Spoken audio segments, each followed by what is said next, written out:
Hi, I'm Sam Glassenberg, CEO and founder of LevelX. You might remember me from my talk at Social Innovation Summit last year. It's available on YouTube if you haven't seen it. There's a link in my summit bio. We had a great time. We performed a very graphic colonoscopy live on stage. We placed a virtual patient on the stage and intubated him live in front of 1,000 people. But more importantly, we learned about the neuroscience of consumer video game design. How by hitting the right balance of reward and frustration, skill and challenge, we can maximize dopamine release in the brain. We can trigger learning. We can improve skill, increase retention, and ultimately drive behavior change. And we explored the massive gap between the state of the art in entertainment and the state of the art in medical training, which is decades behind.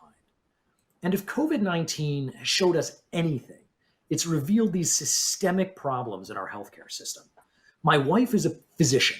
She sees COVID patients, and like much of the rest of the country, they ran out of PPE. So this photo, this was me last month in my basement, engineering makeshift PPE out of a snorkel mask, some CPAP filters, and a voice amplifier, and then pressure testing it in my bathtub. COVID has exacerbated systemic problems in our healthcare system. And sadly, the training of medical professionals is no exception. But now we have a new set of weapons in the arsenal. Thankfully, I run an 85-person company that makes video games for doctors. We have the top video game developers and designers in the country who've worked on everything from Mortal Kombat to Words with Friends, using the neuroscience and technology of games to improve the skills of medical professionals. Now, these folks are teamed up with over 150 physician advisors, capturing the challenges of medical practice for the over 600,000 medical professionals that are playing our games, up from 400,000 when I presented last year. Now, when COVID-19 hit, demand from our players on the front line was overwhelming. Case in point, we have a game already that helps you improve your skills on how to intubate difficult patient airways so you can place those patients on a ventilator. But the standard guidelines aren't designed for COVID patients. Those tools and techniques you would normally use can actually spread the virus further. They can potentially also harm the patient. So we looked around for guidelines, and all we could find at the time were a bunch of hastily assembled PDFs in Italian that had been put together by the Italian anesthesia societies because they were dealing with it first. So even if your Italian is better than Google Translate, a major problem still remains. Medical decision-making guidelines are incredibly complex. You can't memorize them, especially if you're stressed out and sleep deprived. The result? In real life, you learn these things through experience by making mistakes on live patients. Thankfully, at LevelX, we had solved this particular problem over a year ago. I'm going to show this to you live on my smartphone. This is our Airway X app. I showed part of it last year. This game is filled with dozens of rare, difficult cases that have been submitted by anesthesiologists around the country. Here, doctors can earn CME credit from playing a video game.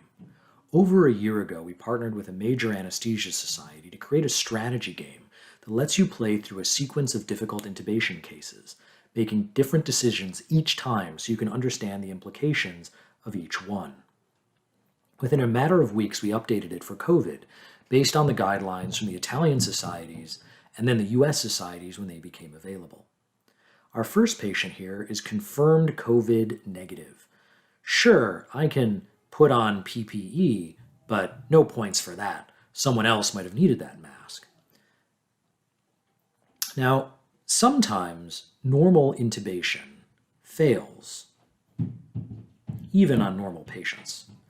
Guidelines say, try again before taking more drastic action.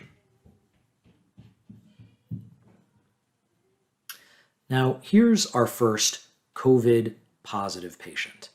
Her oxygen saturation is low, like many COVID patients, and when you try to intubate them, watch out. Their oxygen saturation can drop like a rock.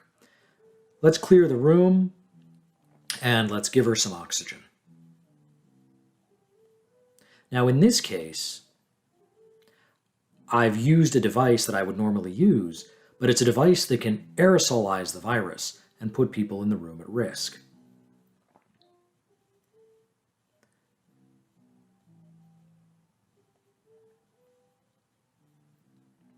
Now I can see the decisions that I've made and compare them to the guidelines.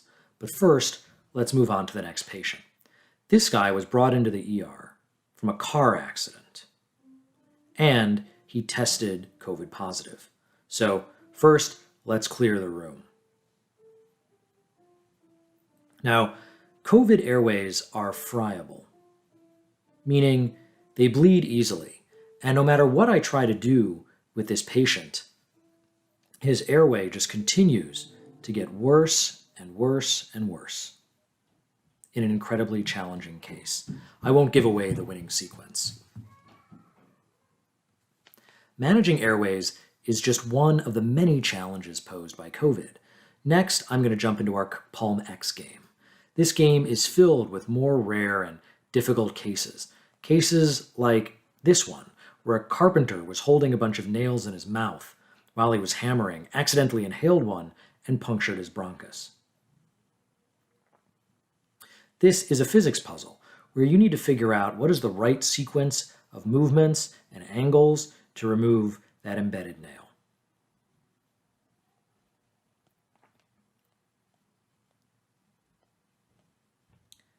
And what you'll see is, almost no matter what angle I try, that nail is stuck. I won't reveal the right answer. But surgery is only one of many puzzles in medicine. Take diagnosing a difficult patient, for example. That's a reductive reasoning puzzle. Now, in the COVID case, patients can present with all sorts of symptoms. In one of these cases, here from New York, a patient presented to the ER with respiratory symptoms. They thought it was COVID, but it was actually a pulmonary embolism, which you would want to treat very differently.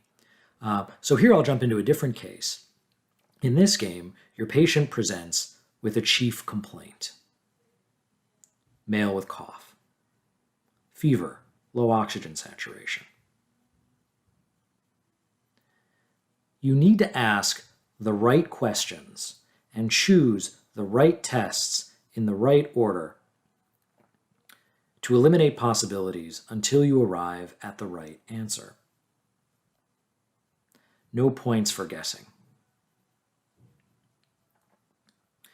So here you can see the different questions that we ask and the different tests that we run eliminate different diseases. And so now I get an extremely rewarding sequence. As I can see, I've gone from 17 possibilities down to 5. Only one of the patients in this case sequence actually has COVID. And in some cases, you may not have access to a reliable COVID test, as is the case for many doctors today. You need to deduce your way there. The COVID-19 content I just showed you was supported by an expedited educational grant from the J&J Institute. There's a lot more we are working on, and of course we could use your support. Building game content to help frontline medical professionals improve their skills in ventilator management, COVID cardiac scenarios, treatment, and more. And we could use help to distribute that content, which is available for free on mobile, and distribute it worldwide. Thank you.